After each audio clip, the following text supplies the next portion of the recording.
Netflix to spend $8 billion on original content in 2018. Netflix will spend somewhere between $7 billion and $8 billion on content in 2018, up from the $6 billion this year. This coincides with their push towards big budget tentpoles, which already seen the release of titles like award-winning military drama Beast of No Nations, Oscar-nominated Ave du Navere, Doc 13th, and Kane's praise action-adventure Okja. How did you say that last name again? Ava du Noveri? I don't know. It's Duvernay. There's no whatever. I don't care. It's something I'm never going to watch. We love you. Since introducing the original series like House of Cards and Orange is the New Black in 2013, Netflix has become a leading competitor within the TV landscape, rolling out new shows and is set at an increasingly breakneck pace, luring industry heavyweights like Shonda Rhimes away from network television and effectively revolutionizing the way creators think about small screen content. Now it seems that they're setting their sights on doing the same thing with the film industry. Already on the docket are high profile feature like Will Smith fronted Bright, which has a reported production price tag of $90 million. Wow. I really can't. I want to see that. And Martin Scorsese's gangster film The Irishman, starring Robert De Niro, which is a $46 million budget, and they won't be slowing down anytime soon. As reported by Variety, Netflix expects to release around 80 original films next year. They range anywhere from the $1 million Sundance hit all the way up to the something of a much larger scale. Chief Content Officer Ted Sarandis, whatever. There you go. Said in an interview on Monday, during which he also announced that the uptick in spending. CFO David Wells noted that the inflated budget was not tied to the company's recent price increase in several markets. Yeah. And the decision had been planned for a long time. Okay, so here's my take on this. We're spending $8 billion in new content when we're $22 billion, which probably is more by now, in debt. $26 billion, yeah. Maybe. Yeah. Like, yes, I think Bright's going to be great. Stranger Things Season 2 is going to be great. Punisher going to be great. Oh, yeah, speaking of Punisher. Like, I don't care what you're going to put out as Netflix originals.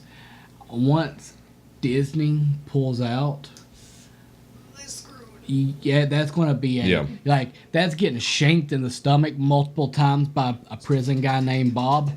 And it's going to just continuously bleed, and unless something fixes it,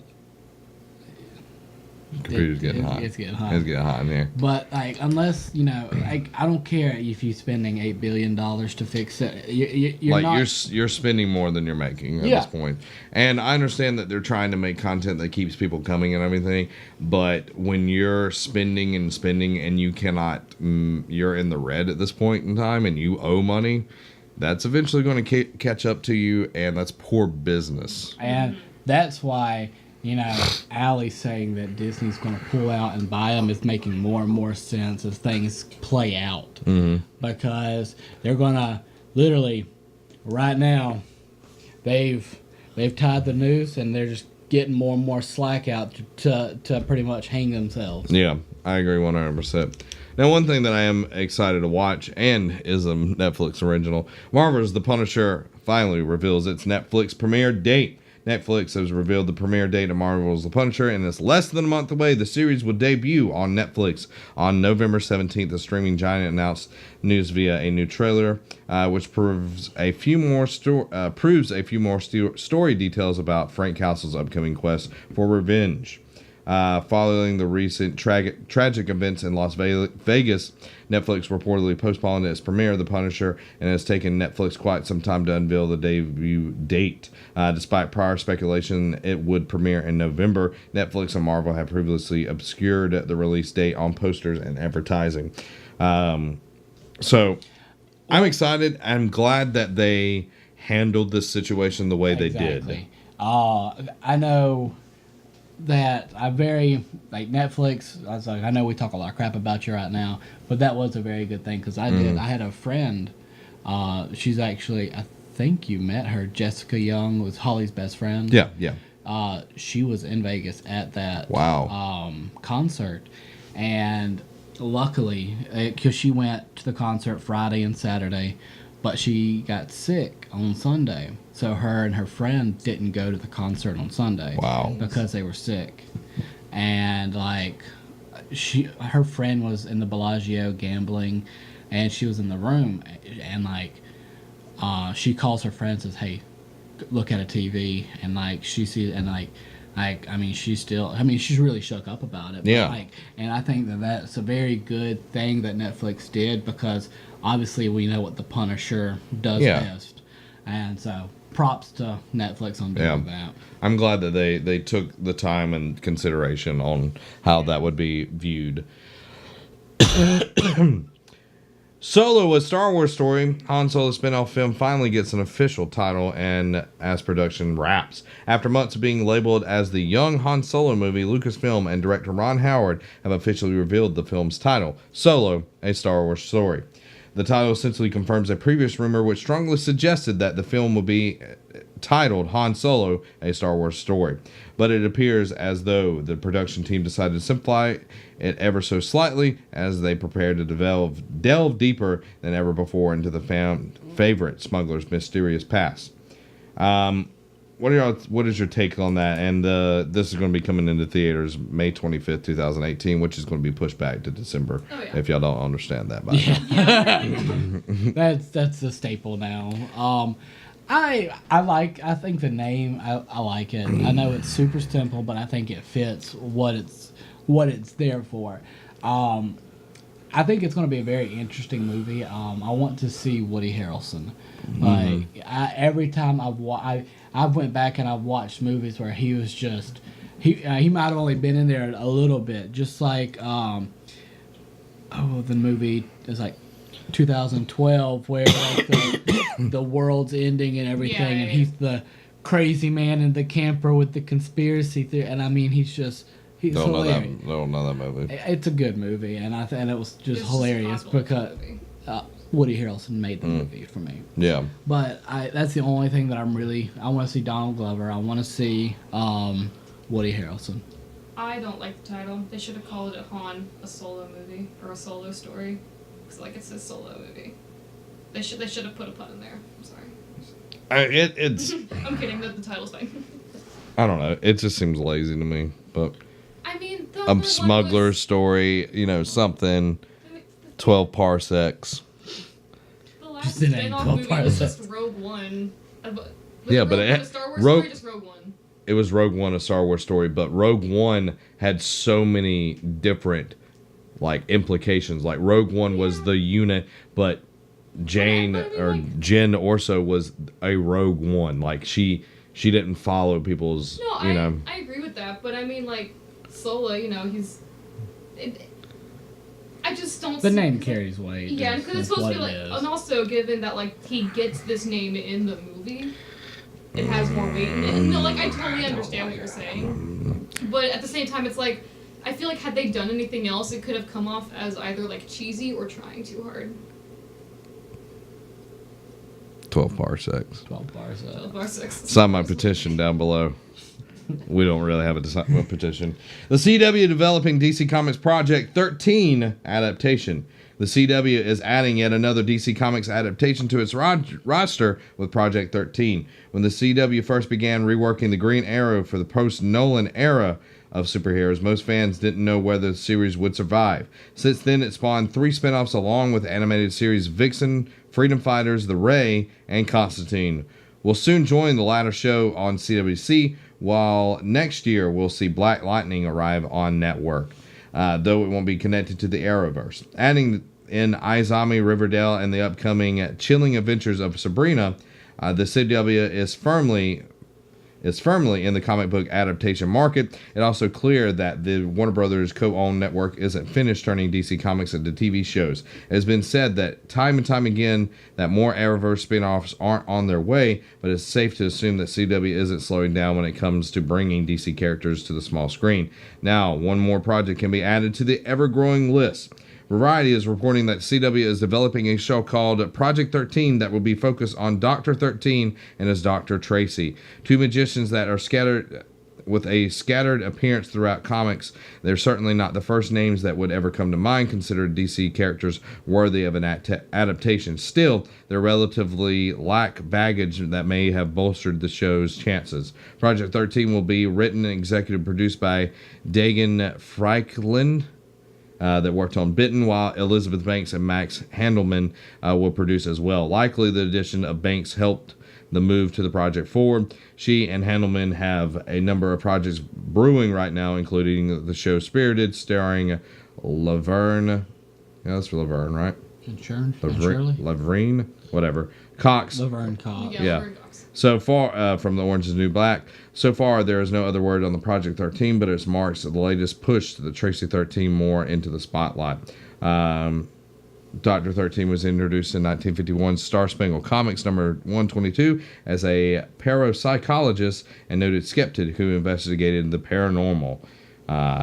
So there you go.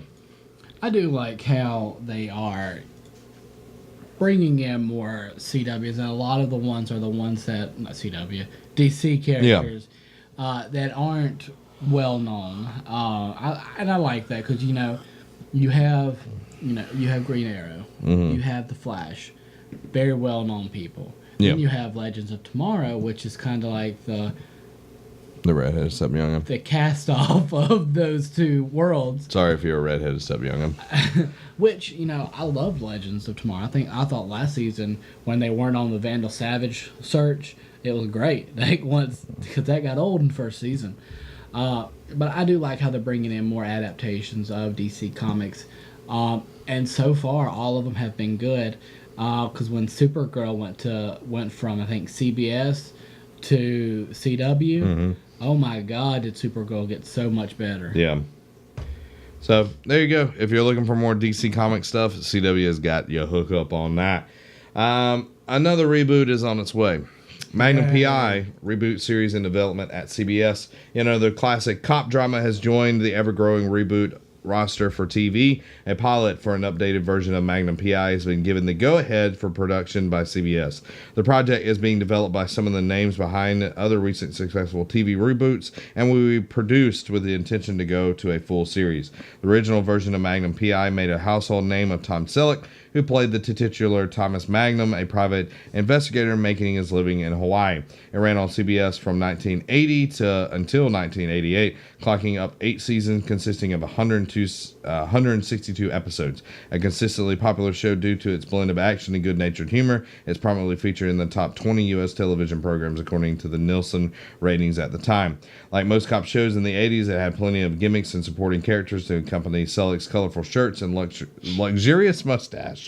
He developed an odd couple friendship with Jonathan Higgins III, played by John Hillerman, who was an ex-British Army Sergeant Major, and he also had plenty of supporting characters to help. THR reports that this new show will be a fully updated version of the original. Thomas Magnum will be a decorated ex-Navy SEAL who tries to use his military skills to carve out a new career as a private investigator. A similar supporting cast of the original will exist as he gets help from his fellow vets Theodore T.C. Calvin or Orville Rick Wright. The reboot version of Hillerman's character is said to be that of former MI6 agent Juliet Higgins. The show will explore Magnum's taking on difficult cases for people who have nothing else to turn to, as well as reportedly exploring some social issues regarding the difficulties of ex-servicemen have in acclimating back to life as in the private sector. Why? I never watched Magnum PI growing up. Look at that mustache. Look at that thing. Ain't nobody got a mustache as luxurious as that. That's selling. He's playing on Blue Bloods. Yeah, but just it'd be cool for him to have a cameo in the show. Normally they will bring them in for a cameo or something like that. Be like the wise old neighbor he gets advice from. Just like the movie Baywatch, David Hasselhoff came in. I think Selleck will show up at some point, but I feel like we're at such a point with reboots that it's getting ridiculous. Just overwhelming. Ridiculous.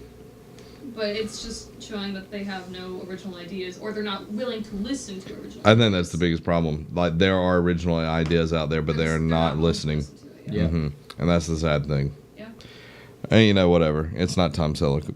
Yeah. And it's not going to be bad. his shorts. Tom Selleck in shorts. Yeah. Yeah. So It'll probably do okay. But I'm not. you're going to have all these old fogies try to watch and be like, well, that ain't Tom. It ain't Back in Tom. my day. Yeah. So, like, I would be okay if it was a reboot, if it wasn't an updated reboot. I'd like to see them do I mean, obviously maybe a little more like culturally sensitive, but have it so it's like, they're still in like the shorts and like it's still that, that feeling. Yeah. But, whatever. That won't happen. Ain't going to happen. No. So there you go, everybody. There's the news that you need to know. Each and every week we sit down here, we talk about it all for your viewing pleasure. We stream it live over on Patreon, and then we edit it for everybody. You can go over to patreon.com/nerdcave. Support us there. Made Robbie holler. Or you can go watch it over on YouTube each and every day. We put up a segment for your viewing pleasure, and then Friday we put up the full thing on YouTube and podcast services around the globe. So there you go.